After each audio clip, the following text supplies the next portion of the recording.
A paz do Senhor, que bom! Hoje já estamos na terceira lição e que bênção! Assim como no segundo trimestre, o Espírito Santo tem falado conosco neste terceiro trimestre. E como temos aprendido a respeito da palavra de Deus. Saímos de um trimestre abençoado a respeito do Sermão do Monte e agora o Espírito Santo está tratando conosco para que possamos buscar o discernimento espiritual, a iluminação espiritual, a capacitação espiritual, para podermos discernir essas sutilezas que o maligno tem trazido para a igreja do Senhor.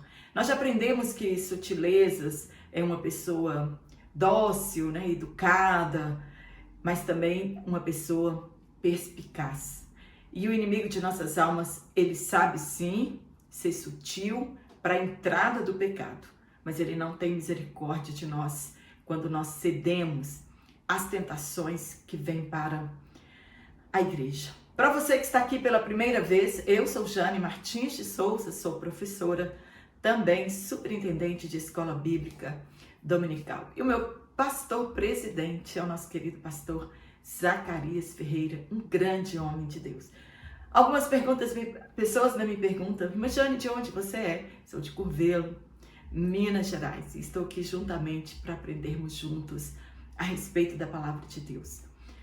Hoje na lição de número 3, nós vamos falar sobre a sutileza da imoralidade sexual. Os textos que foram tomados por base estão em 1 Coríntios capítulo 6, versículo 15 ao 20, e também a carta do apóstolo Paulo em Romanos, do capítulo 1, do versículo 26 ao 28. Textos bastante conhecidos, mas que pouco estudamos. E hoje, fica comigo até o final desta aula, e juntos nós vamos aprender bastante a respeito de como desvencilharmos dessas armadilhas da imoralidade sexual, que hoje está aí à disposição, na palma das nossas mãos, das nossas crianças. Então, somente vigilantes e atentos a essas sutilezas, nós podemos nos desvencilhar. Nós sabemos que muitas pessoas não gostam de falar sobre esse tema, da sexualidade, sobre imoralidade sexual, mas é atual, urgente, para os casais, para a igreja, para os jovens, para as crianças, para os mais velhos, enfim, precisamos aprender com inteireza o que a palavra de Deus tem para nos ensinar. O inimigo de nossas almas, nós já sabemos, ele é muito astuto. O plano é que para que tudo pareça dentro da conformidade ou da legalidade. Hoje nós estamos vendo que tudo hoje transforma-se em lei. Há projetos em andamentos, na Câmara, no Senado, que estão aí para ser votados, alguns já foram engavetados, outros, alguns deputados estão aí lutando para aprovar estes projetos de lei e nós ficamos estarrecidos com estes projetos. Um deles, a criança ela pode ter o poder de decidir a sua sexualidade, se ela quer ser homem ou se ela quer ser mulher, mas infelizmente eles atestam que a criança tem essa possibilidade, essa maturidade, mas ela não tem maturidade para ser julgada pelos seus crimes se cometer na infância. Também está aí, para ser votado, me parece que já alguns estão querendo engavetar esse projeto de casamento entre pais e filhos, então acabar com o tabu a respeito do incesto, que ele é permitido a partir dos 18 anos, ele já não é mais proibido, ele é permitido. E tantas outras aberrações para que a imoralidade sexual ela tenha o aval da lei. É isso que o inimigo tenta fazer. Isso é uma sutileza. As coisas se transformam em lei, então as pessoas acham que já é comum, normal, que não há mais pecado nisso. Desde a corrupção, a queda da queda, o pecado é o mesmo, porém ele apenas generaliza, Ele está alcançando o mundo numa velocidade que nós estamos, assim, encabulados, né, com a velocidade que o pecado tem atingido a humanidade. Porém, antigamente, as pessoas elas tinham muito mais temor e hoje não. O pecado está aí escancarado na nossa frente e na atualidade a maioria das coisas mais não é pecado. Hoje é notório a banalização do relacionamento sexual, inclusive nas igrejas que se dizem, né, entre aspas, evangélicas. Eles estão normatizando estas coisas para que elas não sejam mais pecado, né, alegando que os jovens precisam ter uma experiência sexual antes do casamento, e nós ouvimos essas aberrações por aí. Por isso é importante refletir acerca de um sentido mais profundo, segundo as escrituras apresentam, da moralidade sexual na fé cristã. Enquanto a igreja não quer falar sobre sexualidade, o mundo está aí falando, escancarando, batendo as nossas portas. Mas nós precisamos falar disso dentro da moralidade da fé cristã. Nós vamos aprender hoje que o sexo, ele não é pecado, ele não é vergonhoso, desde que ele seja como está descrito na Bíblia Sagrada. Aprenderemos a importância da vida sexual entre homem e mulher desde a criação e a sua importância na atualidade. Você pode se perguntar, é realmente importante falar sobre sexualidade na igreja? Sim, é realmente muito importante aprender a forma correta para não sucumbirmos às ofertas do inimigo de nossas almas. Enquanto a igreja não quer falar sobre sexualidade, as televisões, as redes sociais, o mundo aí fora, as músicas, elas estão falando isso e ofertando para os cristãos. Então a igreja sim, ela precisa falar sobre esse assunto, mas embasado na palavra de Deus. Tudo que Deus criou perfeito, o inimigo quer transformar em laços para as pessoas. Infelizmente, muitos cristãos têm cedido à imoralidade sexual. Infelizmente. Foi tomado para tratarmos deste assunto a primeira carta de Paulo à igreja que estava em Corinto e a sua carta aos Romanos, também no primeiro capítulo. Nós vamos entender primeiro o contexto do capítulo 6 de Corinto. Porque nós não podemos pegar estes versículos, né, isolados, traçarmos um plano de estudo, se antes estudarmos o contexto, por que o apóstolo Paulo escreveu estas coisas. Nós sabemos que Corinto era uma igreja que tinha os 9 dons, né, uma igreja, olhando com os nossos olhos carnais, era uma igreja mega espiritual, mas também havia infiltrado no meio dela cristãos imorais. A imoralidade sexual estava permeando aquela igreja. Por isso, Paulo soube notícias daquela igreja. Então, ele escreveu esta carta para tratar deste assunto da moralidade sexual. E a corrupção moral, ela poluía a igreja causada pela aplicação da verdade, da liberdade cristã ao reino sexual. Então a igreja estava interpretando mal a liberdade cristã, como hoje também muitas pessoas, infelizmente, têm interpretado mal a liberdade cristã que nós temos, né? Em Cristo nós somos livres, mas precisamos entender de fato o que é esta liberdade cristã. Então, o apóstolo Paulo, ele cita no texto a jactância daquele povo, ou a arrogância de muitos irmãos que tinham o direito de fazer tudo o que eles quisessem.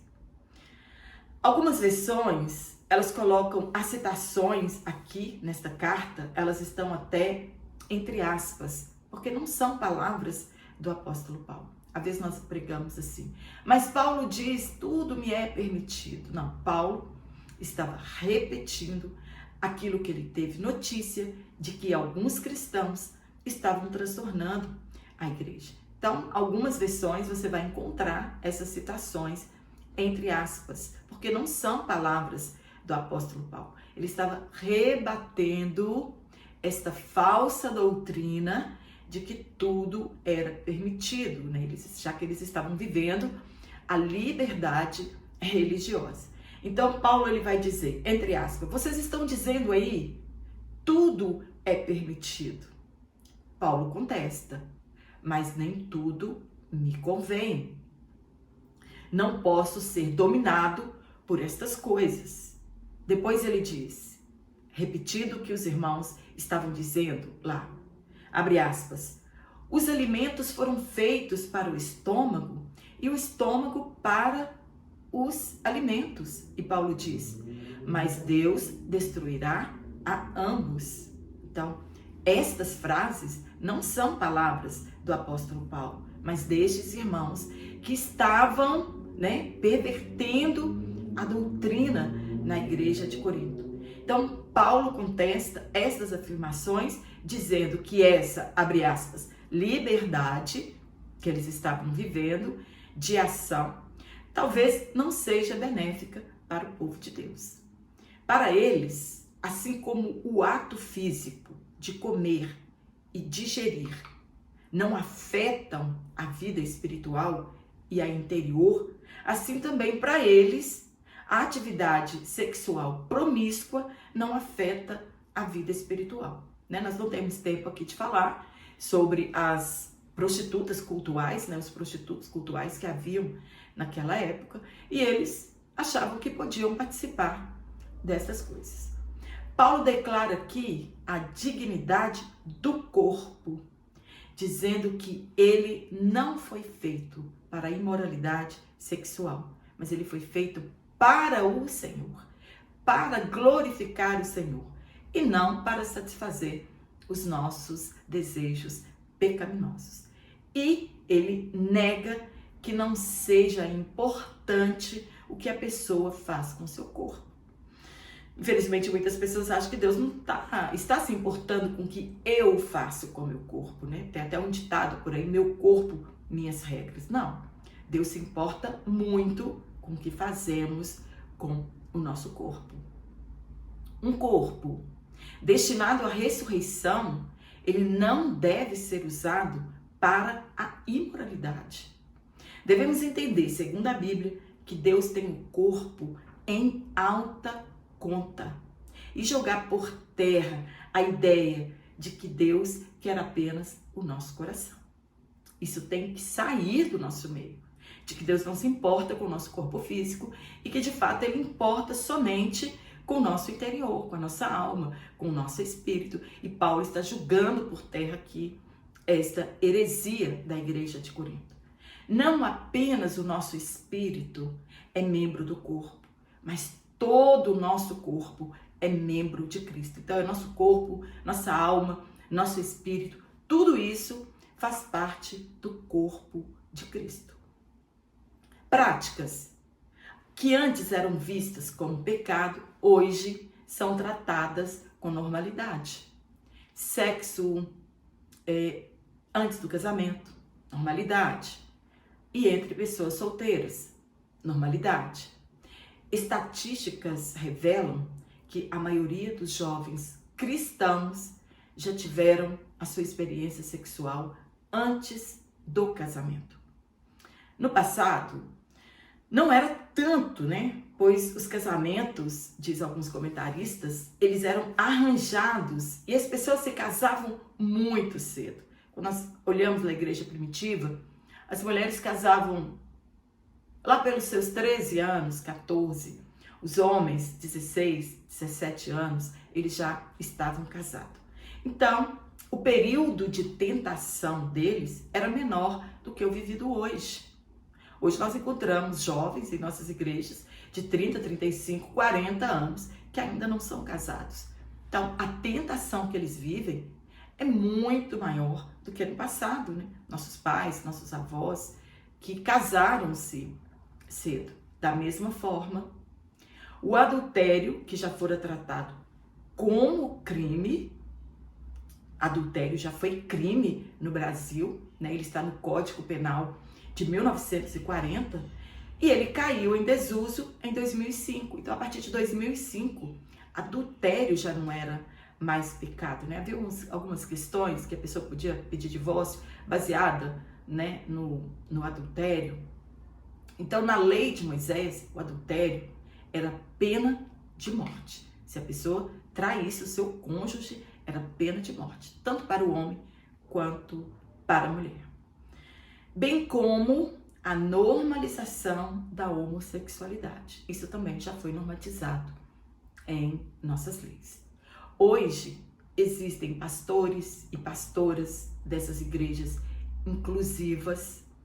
O casamento entre pessoas do mesmo sexo já foi aprovado e nós conhecemos a verdade e somos acusados de preconceituosos, né? De homofóbicos. Por conhecermos a verdade, nós somos os preconceituosos, nós somos os homofóbicos. Paulo escreveu aos Romanos e ele tratou deste assunto, pois todos conheceram a verdade de Deus e endureceram seus corações, rejeitando a Deus. Quando Deus se revelou à humanidade, por intermédio da criação, nós já aprendemos sobre isso, né? Que a natureza, ela revela Deus. A reação que a humanidade teve, né? Paulo está escrevendo para Corinto, foi o afastamento. Eles desprezaram o conhecimento de Deus. Viram a perfeição, a pureza de Deus, e a reação que a humanidade teve foi de afastamento de Deus. Esta reação, ela é de morte espiritual, e eles escolheram a corrupção e a maldade, em vez de seguir a Deus. E hoje acontece o mesmo. Quando muitas pessoas são confrontadas por Deus, abre aspas, elas não o glorificam. Elas não lhe rendem ação de graça.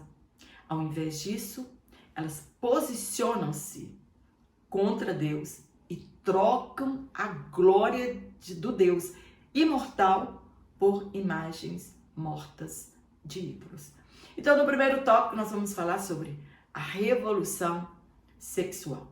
Quando aconteceu isso? Então, eu vou trazer um pouquinho aqui da história da revolução sexual, né? O nosso comentarista, ele até trouxe um pouquinho também em nossos subsídios de professores, mas eu vou aprofundar um pouquinho aqui para nós ficarmos inteirados, né? Porque isso também é cultura para nós, professores e membros do corpo de Cristo. E eu já vou comentar de uma vez aqui o ponto 1 e o ponto 2, né? Para abranger bem, mais assim, rápido e a gente ligar um assunto no outro. Então, nós vamos falar no tópico 1 sobre um novo paradigma para a sexualidade e a quebra de um tabu. Então, nós sabemos que paradigma é um modelo. Então, hoje nós estamos vivendo um novo modelo para a sexualidade e quebrando um tabu. Aquilo que antes era proibido, não podia mexer, isso foi quebrado e já não é mais tabu. Então, paradigma é exemplo ou um padrão a ser seguido. É um modelo. E quando iniciou essa revolução sexual? Quando isso se deu? O termo revolução sexual, ele refere-se, né, às revoluções sociais e culturais que ocorreram em vários países em 1960, como França, Alemanha, Estados Unidos e Brasil, por exemplo. Foram outros também. A invenção nessa época foi a invenção da pílula anticoncepcional, acompanhou estes avanços. Por que ela foi criada? Facilitar o sexo sem compromisso, vivido de forma livre e diversificada.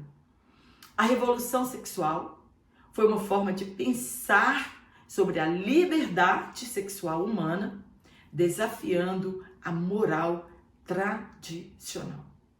A principal ruptura desse movimento foi com as relações heterossexuais, quer dizer, pessoas, homem e mulher.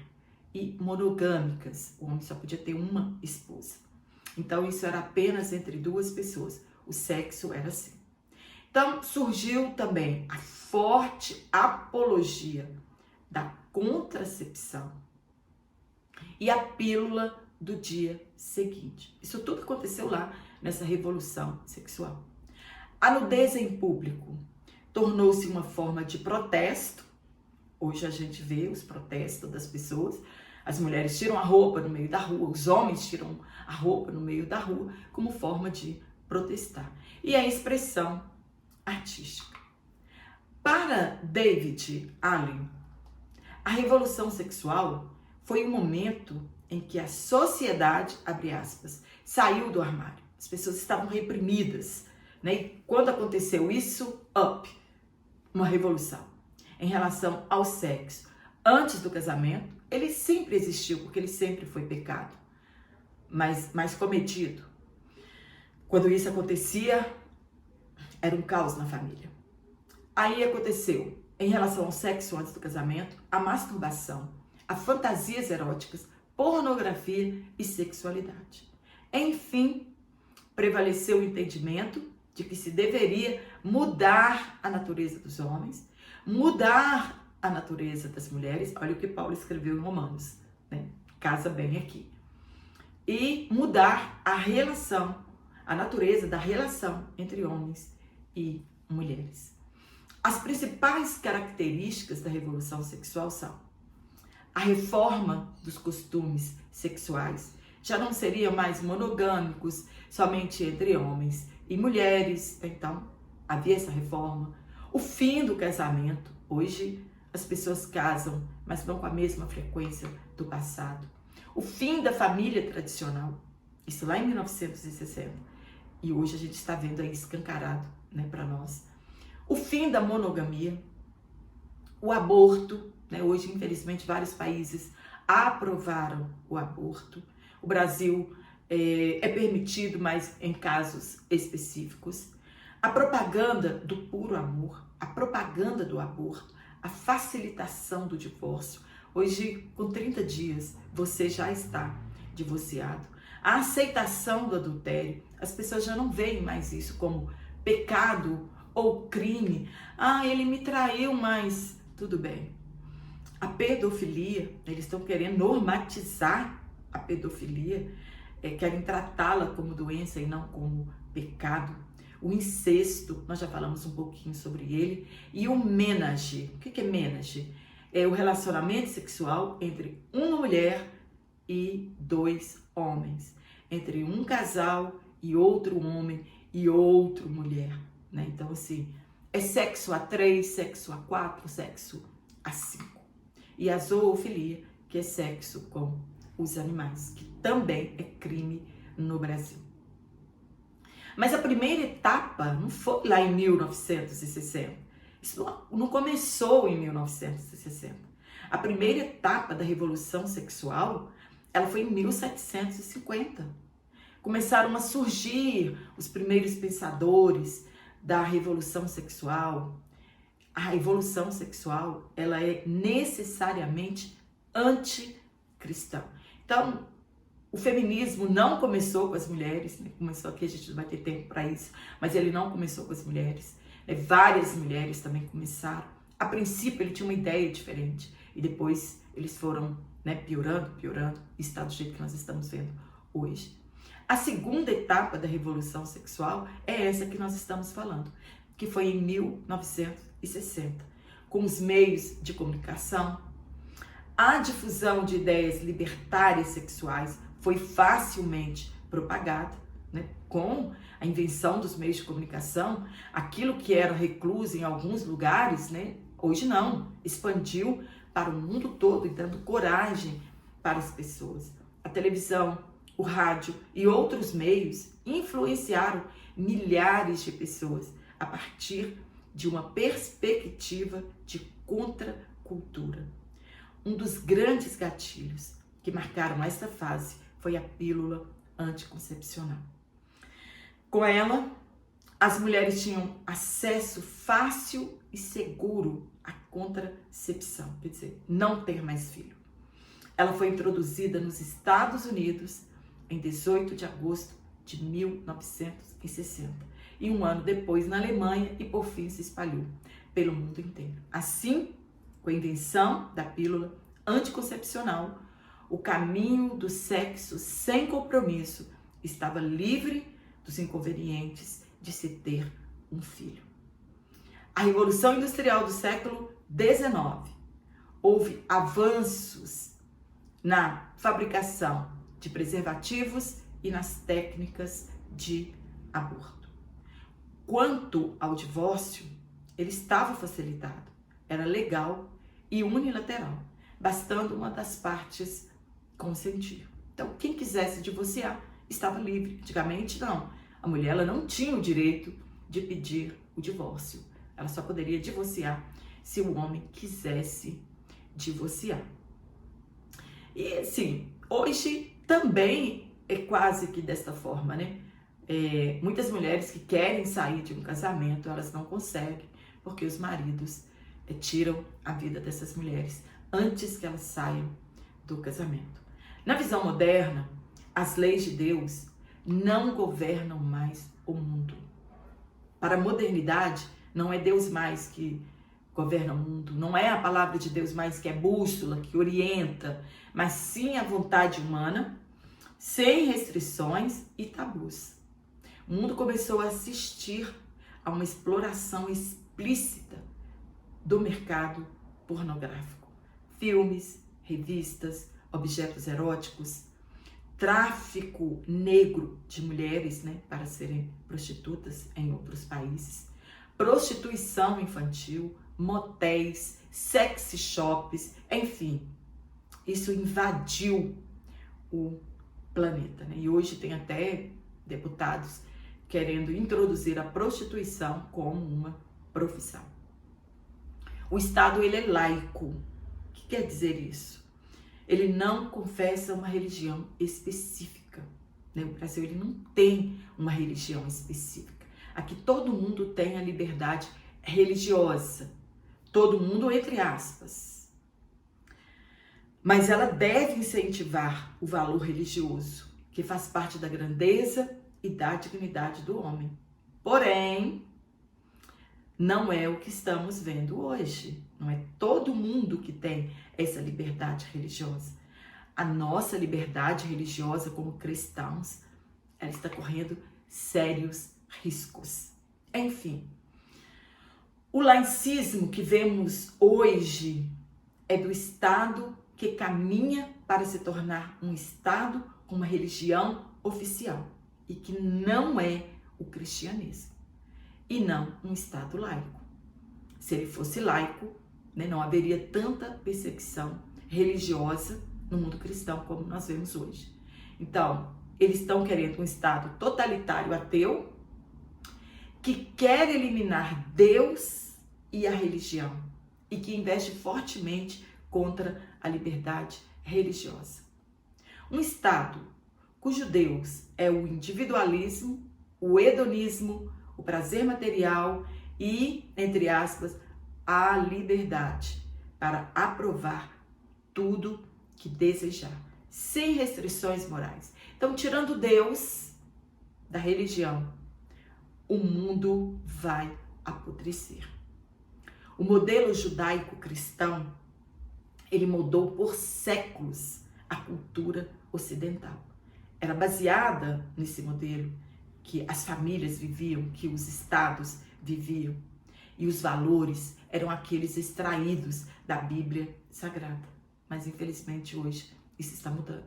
Então, a sexualidade humana, ela era vista como algo sagrado e que, portanto, deveria ser exercida dentro dos parâmetros estabelecidos por este modelo judaico-cristão. Infelizmente, hoje, querem silenciar a igreja e nos proibir de pregar que sexo entre pessoas do mesmo sexo é pecado e que as relações sexuais, elas devem ser heterossexuais e monogâmicas. Hoje é crime, né? Muitos pastores aí estão sendo processados por causa disso. a sexualidade defendida pelo cristianismo passou a ser considerada um tabu. Já não é mais ultrapassado, obsoleto, isso não existe mais. O significado de tabu geralmente se refere a uma proibição da prática de qualquer atividade social que seja moral, religiosa ou culturalmente reprovável. Cada sociedade possui os seus próprios padrões morais. Tabus existentes em uma cultura pode não existir em outras culturas. Está relacionado com a proibição, com a censura e com o perigo e impureza de determinadas atividades sociais. Por exemplo, o incesto, a virgindade, né? Hoje é um tabu. Hoje as mulheres têm vergonha de dizer que elas são virgens. A morte, o aborto, as drogas, né? Estão lutando aí para liberar as drogas. A prostituição, estão querendo liberar que ela seja um trabalho de carteira assinada. O canibalismo, né? Comer carne humana. A sexualidade feminina, a homossexualidade, a bissexualidade. Hoje as pessoas falam numa cara boa, eu gosto de homem, mas também gosto de mulheres, né? A transexualidade, as pessoas se transformam, né, no outro sexo. As tatuagens, os piercings, as modificações corporais. Em alguns lugares isso é tabu, em outros lugares isso é mais do que normal. E por causa desta pressão de fora, essa sutileza, muitos dentre os evangélicos começam a fazer concessões a esta nova moralidade, que são vistas como naturalidade por muitos cristãos. Sabemos que isso é muito antigo, né? Que pensamos em Sodoma, isso é muito antigo, isso não é de agora. Isso começou há 100 anos, não, isso tem muito milênio. Em Sodoma, era visto com naturalidade o homossexualismo, o estupro. No século I, o adultério era visto com naturalidade. E ao pregar contra isso, custou a cabeça de João Batista. No tópico 2, nós vamos falar sobre as principais distorções da sexualidade sadia.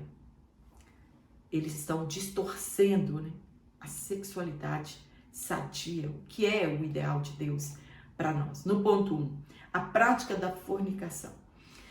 Eu vou deixar um banner aqui, se você quiser adquirir esse PDF, né, esse comentário único aqui, a forma como você entra em contato comigo, como você adquire este PDF para facilitar na hora de você dar a sua aula. Para nós evangélicos, fornicação é a prática do sexo entre pessoas solteiras antes do casamento. Contudo, o termo grego usado no Novo Testamento é porneia, que dá origem à palavra na língua portuguesa pornô, e possui um sentido muito mais amplo do que fornicação. Significa qualquer tipo de ato sexual considerado pecaminoso, incluindo adultério, prostituição, impureza e fornicação. Paulo adverte que o pecado sexual é a transgressão mais séria que uma pessoa pode cometer contra o seu corpo, pois ela envolve o indivíduo inteiro, dentro e fora. O casamento, ele protege o sexo e ele permite que o casal comprometido com a palavra cresça e desenvolva dentro dessa experiência maravilhosa. Os dois vão crescer junto, aprender juntos. No ponto 2, adultério não é crime, mas é pecado. Infelizmente, as igrejas evangélicas estão banalizando o casamento e a fidelidade no matrimônio. Encontramos, entre aspas, evangélicos aí que já estão no 3º casamento, no 4º casamento, e veem isso com a maior naturalidade, né? Então, se eles estão normatizando isso em nosso meio. Em Hebreus está escrito, abre aspas, venerado seja entre todos o matrimônio e o leito sem mácula.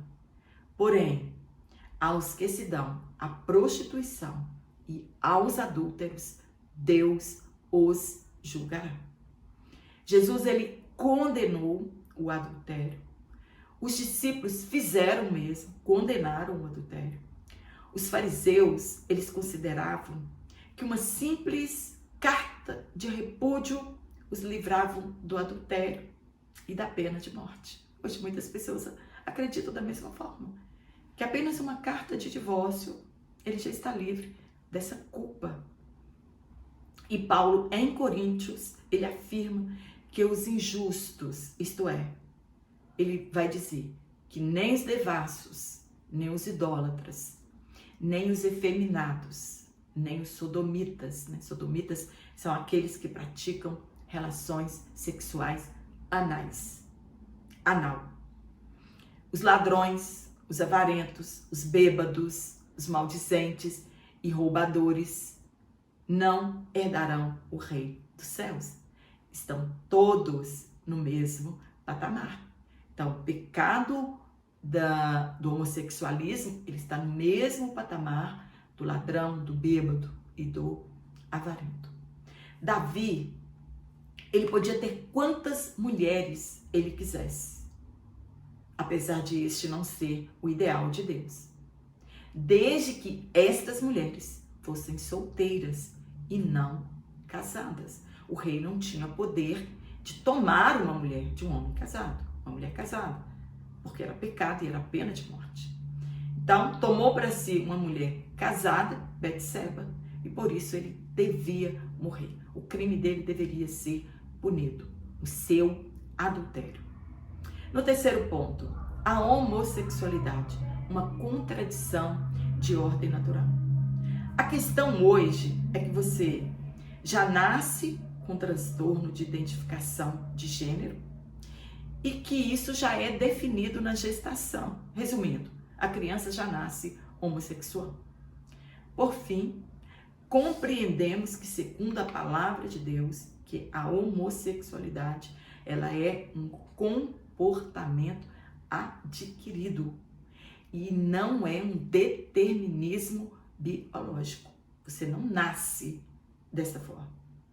Aquela velha história de que já você nasceu em um corpo errado, muitos têm comprado esta ideia e se entregado a este pecado. E vários fatores fazem parte deste processo. A causa fundamental para isso é a depravação da mente humana e o apego exagerado ao pecado. O homossexualismo, ele é reversível desde que a pessoa se apegue à palavra de Deus e deixe o Espírito Santo fazer uma obra maravilhosa em sua vida. O Evangelho de Jesus Cristo, ele é o poder de Deus para a salvação daquele que crê. Comportamento errado dos pais na infância pode influenciar o comportamento nesta criança. Pai e mãe super protetores na infância. Violência na frente dos filhos, né? Pais agressivos, espanca a esposa, espanca os filhos. Esse comportamento familiar, ele pode causar um transtorno na vida das crianças. Mãe carrasca e pai omisso, filho portador do complexo de Édipo, né, onde ele tem a mãe como modelo, como espelho. Filha portadora do complexo de Electra, a filha que tem o pai como exemplo, como modelo, e ela quer trilhar os passos dele. O incesto, né, pai que abusa das suas filhas ou dos seus filhos. O meio em que ele vive, né, onde essa criança está inserida. E, por fim, os meios de comunicação. A prova que é um comportamento adquirido. No nascimento dos gêmeos idênticos, um é e o outro não é. Se fosse de nascença, né, genético, os dois seriam, né, e já houve estudos, acompanhamento, e, na verdade, não é. Encontramos gêmeos que um é homossexual e o outro não é, tem uma vida normal. Se a homossexualidade ela fosse genética, os gêmeos seriam homossexuais. Não somos preconceituosos, nós somos sim defensores da ordem natural da Bíblia. Quando Deus viu a solidão de Adão, ele não criou outro Adão, e sim Eva, uma companheira, uma adjutora. A única forma da multiplicação da raça humana é nós voltarmos à origem. No terceiro tópico, nós vamos falar sobre o padrão bíblico para uma sexualidade sadia. Qual é o padrão bíblico para que os casais tenham uma sexualidade sadia? Primeiro, o sexo atende a uma necessidade da criação. Foi dado lá na criação, né? Deus não criou o sexo depois. Para prosseguir, né, com a raça humana, Deus criou homem e mulher. Então, por que Deus criou o sexo? O princípio primordial é a procriação e depois para o lazer do casal. O pecado, ele trouxe as eropatias. O que são eropatias? São práticas e atitudes sexuais antinaturais, anormais, pervertidas, obscenas e antibíblicas, contrárias ao ato sexual normal, o natural, feito por Deus. E estas práticas pervertidas, elas atacam a saúde mental das pessoas. Elas atacam a parte afetiva, a parte nervosa do cônjuge, que é normal. Infelizmente, tem pessoas que casam com pessoas que são pervertidas sexualmente. E geralmente são as mulheres a parte atingida. O sexo, ele não é pecado e muito menos proibido dentro do estabelecido por Deus.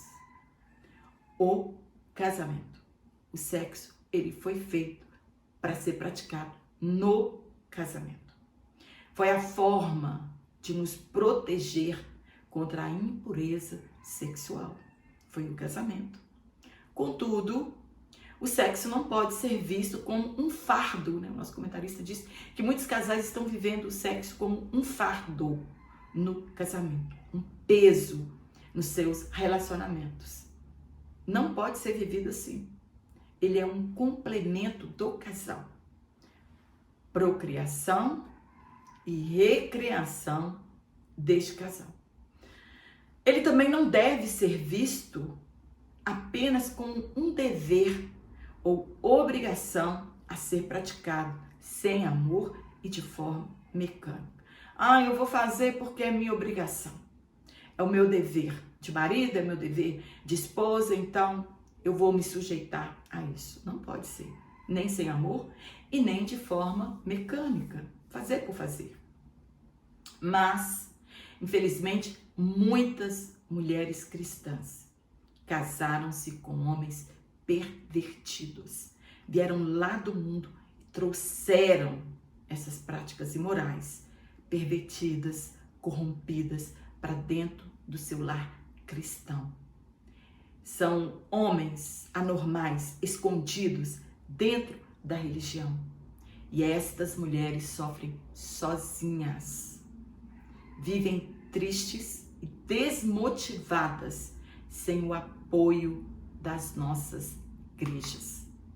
E o sexo, então, ele se torna um fardo no casamento. Homens querendo provar sua masculinidade e mulheres totalmente desinteressadas por ele. O sexo não foi criado por Deus para a prática do pecado, para o prazer sexual erótico, pervertido e abominável.